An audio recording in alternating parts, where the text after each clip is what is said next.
बहुत कुछ बच्चा प्रेशराइज फील करता है, अलग डिफरेंट फील करता है कि 2 से 3 बार उनका सिलेबस कंप्लीट हो जाए, वो पढ़ लें ताकि प्री बोर्ड में भी अच्छे नंबर आए और बोर्ड में भी अच्छे नंबर आए। तो बच्चों, बोर्ड का प्रेशर लेना नहीं है आपको। बोर्ड को ऐसा हवा नहीं है, बस फर्क ये है आप एक छोटे घर से बड़े घर में जा रहे हो। आप कभी भी अपने आप को अंडर एस्टिमेट करो। और जो आपका एप्रीहेंशन है ना कि आईआईटी की तैयारी करने में कहीं उसकी 10th बोर्ड की परसेंटेज तो नहीं बिगड़ जाएगी, नहीं सर, ये कैसा क्वेश्चन आप कर रहे हैं। हेलो बच्चों, आज हमारे साथ एक ऐसी महान शख्सियत जो खुद भी आईआईटीएन है, जिनको 35 प्लस इयर्स का एक्सपीरियंस है। कोटा जिसको एजुकेशन का काशी कहा जाता है, उसको खड़े करने में जिनका अहम योगदान है और जिनके दोनों बच्चे आईआईटीएन हैं और इन्होंने लाखों बच्चों को मेंटर किया है और अपने ड्रीम आईआईटी और एम्स के अंदर पहुंचाया है, जिन्होंने नीट और आईआईटी के अंदर 5 से ज्यादा ऑल इंडिया रैंक 1 प्रोड्यूस करी है और कई सारे बच्चे जो है इनके क्लास 10th के अपने अपने बोर्ड्स में मेरिट लेकर आए हैं।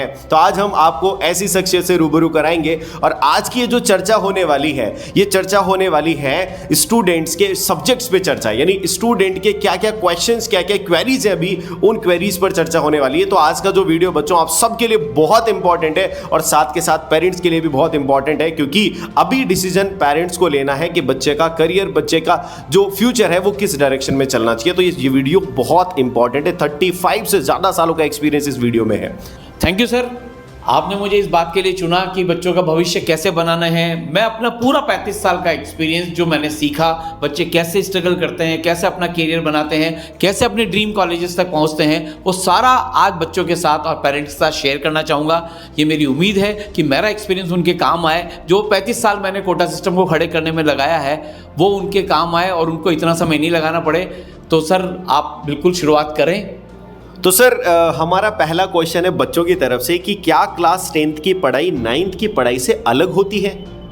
सर देखो, आप ही ने कहा कि क्या क्लास 9th की पढ़ाई 10th से अलग होती है, तो क्लास 9th और 10th में तो वैसे भी एक का एडिशन हो ही गया, तो 9th से डेफिनेटली 10th की पढ़ाई बिल्कुल अलग होती है। सब्जेक्ट भले ही सेम होते हैं, स्कूल भी सेम होता है, क्लास भी सेम होती है, लेकिन जो सबसे बड़ा जो मेजर चेंज आता है सर इसमें, वो ये है कि अभी तक बच्चा अपने क्लास के लेवल पर, स्कूल के लेवल पर कंपटीशन फेस करता है। अब पहली बार 10th में ऐसा होगा उसके साथ कि वो बोर्ड लेवल का एग्ज़ाम देगा, और जब बोर्ड लेवल का एग्ज़ाम देगा तो वो नेशनल लेवल का एग्ज़ाम होगा या स्टेट लेवल का एग्ज़ाम होगा। तो अब जो है उसको बहुत बड़ी दुनिया में अपनी वर्थ प्रूव करनी है। जब उसका रिजल्ट कंपेयर होगा तो वो नेशनल लेवल पर होगा, जहाँ पे लाखों बच्चे, करोड़ों बच्चे उस एग्ज़ाम को दे रहे होंगे। तो ये उसके लिए भी एक बहुत बड़ी चीज़ है जो उसको प्रूव करना है। दूसरी बड़ी चीज़ ये है कि भाई उस स्कूल में अब उसका एग्ज़ाम भी नहीं होगा।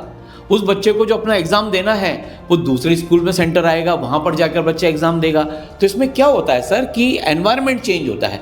अभी तो वही टीचर्स होते हैं जो उसका एग्ज़ाम लेते हैं, पेपर भी वही बनाते हैं, सब कुछ होता है। अब बोर्ड में तो पेपर भी कोई दूसरी एजेंसी बनाएगी, दूसरे स्कूल में जाके देना पड़ेगा। बहुत कुछ बच्चा प्रेशराइज फील करता है, अलग डिफरेंट फील करता है। तो एक बड़ा चेंज ये आएगा। दूसरा चेंज ये आएगा कि बच्चा जब 9th की तैयारी करता है तो उसको अपने करियर के बारे में इतना नहीं सोचना पड़ता, लेकिन जब वो 10th क्लास में जब सर आता है तो उसको ये सोचना पड़ता है कि 10th के बाद उसको क्या करना है। तो इसमें उसको क्या करना चाहिए कि उसके लिए जो आगे के लिए जो उसको चाहिए उसके कॉन्सेप्ट भी 10th के साथ क्लियर करे। और एक और चीज़ मैं आपको बताऊं कि 10th की मार्कशीट यूपीएससी का कोई भी एग्जाम हो, बैंक का एग्जाम हो, पोस्ट ग्रेजुएशन का एग्जाम हो, कोई सा भी एग्जाम हो, उसमें 10th की मार्कशीट हालांकि लगाई डेट ऑफ बर्थ के लिए जाती है, लेकिन 10th की मार्कशीट दिखती तो है। तो भाई मेरा तो ये मानना है कि उसकी परसेंटेज वाकई में बहुत इंपॉर्टेंस रखती है, क्योंकि जब कोई भी इंटरव्यू लेने वाला या कोई भी जब उस मार्कशीट को देखेगा तो उसमें उसकी सिंसियरिटी लेवल बच्चे की, उसके कितने मार्क्स आए, एक first impression is the last impression वाली बात बन जाती है। तो 10th क्लास की परसेंटेज बहुत मैटर करती है।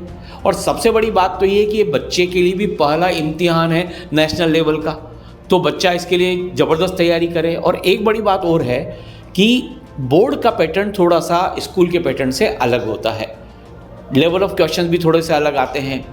और इस बार तो शायद सीबीएसई ने 2 बार बोर्ड के अनाउंसमेंट भी किया है, तो हो सकता है कि बोर्ड के पेपर 2 बार हों, तो बच्चे को 2 बार इस एग्ज़ाम को, फाइनल एग्ज़ाम को देने की ज़रूरत पड़ सकती है। एक एग्ज़ाम नवंबर में हो सकता है, एक एग्ज़ाम मार्च में हो सकता है। तो इस बार जो डिफरेंट चीज़ आएगी सर कि एक तो पूरा कोर्स आएगा, और पूरा कोर्स भी उसको क्या करना पड़ेगा, सितंबर अक्टूबर तक कंप्लीट करके रखना पड़ेगा।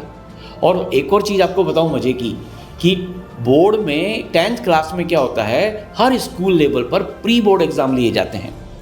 अब प्री बोर्ड में क्या होता है सर कि प्री बोर्ड का पेपर जो है ना वो बोर्ड के एग्ज़ाम से टफ बनता है, और टफ बनता है तो बच्चे को तैयारी भी टफ करनी पड़ती है। तो मैं तो बच्चों को ये सलाह दूंगा कि आप कुछ ऐसा करो कि 2 से 3 बार उनका सिलेबस कंप्लीट हो जाए, वो पढ़ लें, ताकि प्री बोर्ड में भी अच्छे नंबर आएँ और बोर्ड में भी अच्छे नंबर आएँ। तो बच्चों, बोर्ड का प्रेशर लेना नहीं है आपको, बोर्ड को ऐसा हवा नहीं है, बस फ़र्क ये है आप एक छोटे घर से बड़े घर में जा रहे हो। अब आप एक नेशनल सेलिब्रिटी बनने वाले हो, जहाँ पर अगर आपने एक्सेल कर लिया तो आप एक बड़े सेलिब्रिटी बन जाते हो। रिश्तेदार भी, फ्रेंड्स भी आपकी चर्चा करेंगे, भाई इसकी 10th में इतनी परसेंटेज आई है, तो उसके लिए तैयार हो। पहली आपके लिए डोर स्टेप आ गई है जहाँ पर आपको परफॉर्म करना है, आप कर सकते हो, आप बढ़िया करते आए हो, बढ़िया करोगे। सर अब अगला क्वेश्चन आपके लिए बच्चों की तरफ से है कि क्लास 9th में अगर कोई बच्चा एवरेज है, उसका परसेंटेज अच्छा नहीं रहा है, तो क्या वो क्लास 10th में 95% ला सकता है या अच्छे स्कोर की वो एक्सपेक्टेशन जो है वो रख सकता है? सर ये कैसा क्वेश्चन आप कर रहे हैं? क्या एक क्लास का रिजल्ट किसी का भविष्य में ये डिसाइड कर सकता है क्या कि वो बच्चा आगे परफॉर्म करेगा कि नहीं करा? मैं तो इस बात पे बिल्कुल भी नहीं मानता सर, और न किसी को मानने की परमिशन देता हूं कि भाई आप कभी भी अपने आप को अंडर एस्टिमेट करो। लोग आपके बारे में क्या कहते हैं, क्या सोचते हैं, ये मैटर नहीं करता। मैटर ये करता है आप अपने बारे में क्या सोचते हैं। मैं एक एवरेज स्टूडेंट था, सारांश गुप्ता सर जिनकी ऑल इंडिया रैंक जेई में 41 आई, वो एक एवरेज स्टूडेंट थे सर। अभी हमारे एक स्टूडेंट है श्रेया बालाजी, उसको क्लास 8 में टीचर्स ने बोल दिया तुम कुछ नहीं कर सकती, और उसी बच्ची ने 9-10 में तैयारी करके पूरे महाराष्ट्र बोर्ड में 5th रैंक हासिल की है सर। ऐसे एक बच्ची थी अंशिका, उसको तो स्कूल से ही निकाल दिया कि तू तो कुछ भी नहीं कर सकती, पढ़ भी नहीं सकती, तू तो पास ही नहीं हो सकती। उसी बच्ची ने सर यूपी बोर्ड में 8th रैंक लाकर प्रूव किया कि कुछ भी किया जा सकता है अगर मन में ठान लें। और एक और एग्जाम्पल बताता हूँ, 2 ट्विन सिस्टर हैं, जुड़वा बहन हैं, रिंकी पिंकी। और झारखंड बोर्ड में सर उनको भी क्या हुआ, लोगों ने यही बोला कि तुम कुछ नहीं कर सकते, पर दोनों बहनों ने आप देखो मेरिट में स्थान प्राप्त किया, रैंक 3 और रैंक 8 लाकर। तो भाई जब इतने सारे एग्जाम्पल आपके साथ हैं तो आपको कोई अधिकार नहीं है आप ये अंडर एस्टिमेट करो। अरे भाई जब जागो जब सवेरा है, आप कुछ भी कर सकते हो। सोनी शीसरल का स्टूडेंट जो कि एक एवरेज स्टूडेंट था, पहले अटेम्प्ट में आईआईटी चेन्नई पहुंच गया और देखो अभी ग्रेजुएट भी हो गया है। तो आप भी कर सकते हो। ये बात बिल्कुल मत मानिए कि 1 साल की परफॉर्मेंस आगे की परफॉर्मेंस को रिफ्लेक्ट करेगी, कोई फर्क नहीं पड़ता, आप परफॉर्म कर सकते हो। सर ने बहुत अच्छा जवाब दिया और कई बच्चों के अंदर हौसला अब जाग चुका है सर कुछ कर दिखाने का। तो सर अगला प्रश्न है कि क्लास 10th की पढ़ाई शुरू करने के लिए एक बच्चे को क्या क्या रिसोर्सेज चाहिए, मस्ट रिसोर्सेज?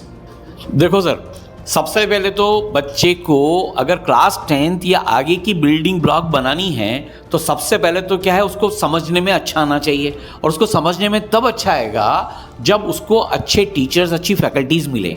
सबसे पहले तो मतलब सबसे बड़ी चीज़ जो मुझे लगता है कि बच्चे को टीचर जो पढ़ाने वाले हैं वो खुद बहुत बढ़िया क्वालिफाइड होना चाहिए, जिनका एक्सपीरियंस होना चाहिए और जिनको ये पता हो कि आगे जाके ये 10th क्लास की पढ़ाई कैसे कहाँ काम आएगी। तो ऐसे टीचर्स का होना बहुत ज़रूरी है। सबसे पहली चीज़ तो ये है। और आज की दुनिया में सर अब डिपेंडेंस रहना ज़रूरी नहीं है कि उस स्कूल के टीचर पे ही अपने को डिपेंड रहना है। आजकल बच्चा चाहे तो बहुत कुछ पढ़ सकता है, कहीं से भी पढ़ सकता है। दूसरी चीज़ कि पढ़ने के अलावा उस बच्चे को कुछ प्रैक्टिस मटेरियल भी चाहिए, क्योंकि बोर्ड का एग्ज़ाम देगा। तो बोर्ड के एग्ज़ाम से करस्पॉन्डिंग उसको जो मटेरियल चाहिए वो एक अच्छा मटेरियल होना चाहिए, जिसमें प्रैक्टिस भी हो, टेस्ट भी हो, इस तरह की चीज़ें हों। इसके अलावा सर एक जो सबसे बड़ी चीज़ है ना, इस टाइम पर बच्चे को जो सबसे ज़्यादा चीज़ की ज़रूरत होती है वो होती है गाइड करने वाले पर्सन की, एक मेंटोर की बहुत बड़ी ज़रूरत होती है। अभी हमारे यहाँ के जितने भी बच्चे हैं जो आगे बढ़े हैं, जिनकी मेरिट्स आई हैं क्लास 10th में, या जो आईआईटी में पहुँचे हैं या जो एम्स तक पहुँचे हैं, उन सब ने एक ही चीज़ कही है कि उनकी लाइफ में मेंटर का बहुत बड़ा रोल है। क्योंकि सर देखो बच्चा कैसे पढ़ाई कर रहा है, कैसे होमवर्क कर रहा है, छोटी उम्र है, समझ नहीं होती, टाइम कहाँ वेस्ट हो गया, उसको लगातार पुश करके रखना, उसको मोटिवेटेड रखना। तो मेंटर का एक बहुत बड़ा रोल होता है। एक अच्छा मेंटर उसकी लाइफ में होना ज़रूरी है। और इसके अलावा उसके पास इन सब के अलावा भी एक मोटिवेशन लेवल होना चाहिए, जो पेरेंट्स का मोटिवेशन है, जो टीचर्स का मोटिवेशन है, जो खुद का मोटिवेशन है, वो मोटिवेशन उसके पास ज़रूर होना चाहिए। और सबसे बड़ी बात तो सर मैं इसमें कहूँगा कि बच्चे को सारा टाइम इसको ऐसा बेस्ट होता है कि वो कभी स्कूल जा रहा है, कभी ट्यूशन जा रहा है, टाइम कम्यूट करने में बहुत सारा टाइम चल जाता है।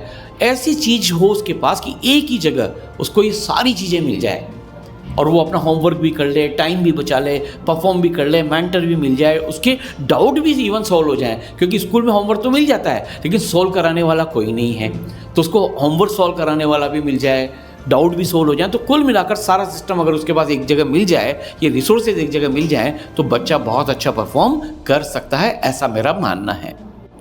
सर, एक बच्चा आईआईटीएन बनना चाहता है या डॉक्टर बनना चाहता है, वो चाहता है कि वो अपनी स्टडीज़ को अभी से उस डायरेक्शन में ओरिएंट करे ताकि उसको बाद में कोई तकलीफ नहीं हो और अच्छी रैंक वो सिक्योर कर सके, अपना ड्रीम आईआईटी और ड्रीम जो एम्स है वो सिक्योर कर सके। तो ऐसे में क्या वो अभी से अपनी स्टडीज़ को ओरिएंट कर सकता है? और इसके साथ सर एक और दुख होता है कि बच्चों को ये लगता है कि कहीं हमारी बोर्ड की परसेंटेज ना खराब हो जाए इस चक्कर में, तो इसके लिए आप क्या बच्चों को सलाह देना चाहेंगे सर? सर देखो, एक कहावत है, शुभम शीघ्रम। जितनी जल्दी हम तैयारी शुरू करेंगे तो पहली बात तो ये होगी उस बच्चे के साथ कि अगर वो 9th-10th के साथ आईआईटी की, नीट की, इनकी तैयारी शुरू कर देता है तो उसको बाकी बच्चों के मुकाबले 2 साल एक्स्ट्रा मिल जाएंगे। और मज़े की बात मैं आपको बताऊं सर कि जेई नीट में जो एग्ज़ाम होता है या जो भी बच्चा कंपटीशन देना होता है, सब्जेक्ट तो वही होते हैं, बस उनका बड़ा रूप होता है। तो अगर बच्चे को पहले से ही अगर उसकी तैयारी चालू कर देगा तो उसको बड़े रूप में पढ़ने की आदत हो जाएगी और वो बाकी बच्चों से बहुत आगे हो जाएगा। और सर ऐसा बहुत सारे बच्चे मैं आपको एग्जांपल बता सकता हूँ जिन्होंने 9th-10th के साथ तैयारी चालू की, और जो आपका एप्रीहेंशन है ना कि आईआईटी की तैयारी करने में कहीं उसकी 10th बोर्ड की परसेंटेज तो नहीं बिगड़ जाएगी, नहीं। जैसे आयुष का मैं एक एग्जांपल दूँ, अपना एक स्टूडेंट था आयुष, उसने 9th-10th के साथ तैयारी चालू कर दी, उसके 10th में भी 98.7 परसेंटेज है सर, और वो पहले अटेम्प्ट में ही आईआईटी बॉम्बे में पहुंच गया और अभी बहुत अच्छा कर रहा है। हीगल एक बच्ची थी, 9th-10th से तैयारी चालू की, पहले अटेम्प्ट में पहुंच गई और आईआईटी दिल्ली में पहुंच गई। भव्या एक अपनी बच्ची थी, उसने भी 9th-10th से तैयारी चालू की और उसने हिमाचल को नीट में टॉप किया, रैंक 1 लाकर दिखा दिया और वो एक अच्छा मेडिकल कॉलेज में पहुंच गई। तो मुझे तो लगता है सर कि मैं तो बच्चों को ये एडवाइस करूंगा कि अगर आपके पास रिसोर्सेज अवेलेबल हैं तो क्यों 11th-12th का वेट करना। मैं तो बहुत स्ट्रांगली रिकमेंड करता हूं, क्योंकि आजकल जब इतना कंपटीशन हो गया है, लाखों बच्चे उस कंपटीशन में बैठ रहे हैं और आपके पास अवेलेबिलिटी है, इसके लिए आपको कहीं जाने की ज़रूरत नहीं है, तो मैं तो कहता हूं कि भाई आपको 9th-10th लेवल से ही उसकी तैयारी चालू कर देना चाहिए। 100% उसके रिजल्ट ज़्यादा बेहतर आते हैं, क्योंकि हम उसी तैयारी को 3 से 4 साल में करते हैं। तो मैं तो बहुत स्ट्रांगली रिकमेंड करूँगा, पेरेंट्स को भी कहूँगा कि उनको इस चीज़ की तैयारी शुरू करा देना चाहिए। सर, क्लास 10th वाले बच्चे के जीवन में बोर्ड्स होते हैं, प्री बोर्ड्स होते हैं, स्कूल का होमवर्क होता है, असाइनमेंट होता है, ट्यूशन जाना होता है, कई सारी जो अदर एक्टिविटीज़ जो उसके स्किल से जुड़ी हुई हैं वो सब करनी होती है, पर इनके बीच में उसको टाइम कैसे मैनेज करे इसकी बड़ी समस्या रहती है। तो उसको टाइम मैनेजमेंट के कुछ टिप्स दीजिए और उसका ओवरऑल डेवलपमेंट हो सके, मतलब एकेडमिक और नॉन एकेडमिक सारी चीज़ें उसकी स्ट्रॉन्ग हो सके, उसके बारे में कुछ बताइए सर। क्लास 9th-10th के बच्चे के लिए खासकर ये एक ऐसी उम्र है जब उसको एकेडमिकली नहीं डेवलप करना है, उसको अपनी मसल्स भी बढ़ानी है, उसको अपनी मेंटल पावर भी बढ़ानी है, उसको फिजिकल पावर भी बढ़ानी है। और ओवरऑल सबसे बड़ी चीज़ क्या है सर, आजकल के कॉम्पिटिटिव एज में आजकल स्किल्स की भी बहुत ज़रूरत पड़ती है। कम्युनिकेशन स्किल है, तरह तरह की स्किल्स है, तो वो सारी स्किल्स पर उसको काम करना होता है। इसके बाद तो क्या होता है कि 11th-12th में आने के बाद वो कंपटीशन की तैयारी में लग जाता है। तो ये साल उनके लिए बहुत इंपॉर्टेंट है। अब इसमें समस्या ये है कि बच्चा स्कूल भी जाए, स्कूल का होमवर्क भी करे और ओवरऑल डेवलपमेंट के लिए भी टाइम निकाले। तो मेरा तो ऐसा मानना है कि अगर स्मार्टली खेला जाए तो कम ओवर में भी ज़्यादा रन बनाए जा सकते हैं, क्योंकि हर बॉल पे रन बनाना आना चाहिए। तो सबसे पहले तो बच्चे को एक ऐसा सिस्टम चूज़ करना चाहिए कि अगर वो जैसे कहीं पढ़ने भी जाता है तो ऐसा सिस्टम उसको पढ़ाए जो उसके स्कूल के साथ सिंक करके पढ़ा दे। भाई स्कूल का होमवर्क तो बच्चे को करना ही पड़ेगा, नहीं तो अगले दिन डांट पड़ेगी। अपन सब जानते हैं, अपन ने भी डांट खाई है जब स्कूल का होमवर्क नहीं करते थे। तो ऐसा सिस्टम हो जो उसको स्कूल के होमवर्क को भी कंप्लीट करा दे और उसके एग्ज़ाम की तैयारी भी साथ के साथ कराता जाए, उसके एग्ज़ाम भी पहले से करा दे और बच्चा भी तैयारी करता जाए। क्योंकि जैसे वो कहावत है ना कि अगर जैसे कौवा था, प्यासा था, उसको प्यास लगी तो एक एक कंकड़ डालता गया, पानी ऊपर आ गया, और वो रोज़ एक एक कंकड़ डाले, एग्जाम का वेट नहीं करे, पहले से बिल्कुल मोटिवेट होकर कैलकुलेट होकर करे और आराम से 1.5-2 घंटा खेलने के लिए, स्किल डेवलपमेंट के लिए आपने निकाले तो सब चीज़ें मैनेज होती हैं। पुराने ज़माने में भी मैनेज होती थी और अभी के ज़माने में भी होती है। बस ये है कि उसको सोशल मीडिया पे थोड़ा सा टाइम कम स्पेंड करना चाहिए। जहाँ पर उसका डिस्ट्रैक्शन आ रहा है वो टाइम कम करके वो थोड़ा सा पॉजिटिव और ओवरऑल डेवलपमेंट में अपना ध्यान दे। तो ये उम्र ऐसी है जिसमें सब कुछ किया जा सकता है। तो मैं तो बच्चों को यही बोलूँगा, आप ऑलराउंडर बनो, एकेडमिकली भी एक्सेल करो और अपने डेवलपमेंट पे भी एक्सेल करो, तभी लाइफ में असली जीत है। तो मैं बच्चों की तरफ से आपको सर थैंक यू करना चाहूँगा, क्योंकि आपने बच्चों के बहुत सारे इश्यूज़ जो है अब बिल्कुल रिजॉल्व कर दिए हैं, बच्चों के दिमाग से बहुत सारी टेंशनें ख़त्म कर दी हैं। तो बहुत बहुत धन्यवाद आपका, आपने बच्चों के इश्यूज़ पर बात करी और बच्चों को बिल्कुल अब टेंशन मुक्त कर दिया है। थैंक यू सर, ये मेरा सौभाग्य है कि मैं अपना एक्सपीरियंस बच्चों के साथ शेयर कर सका।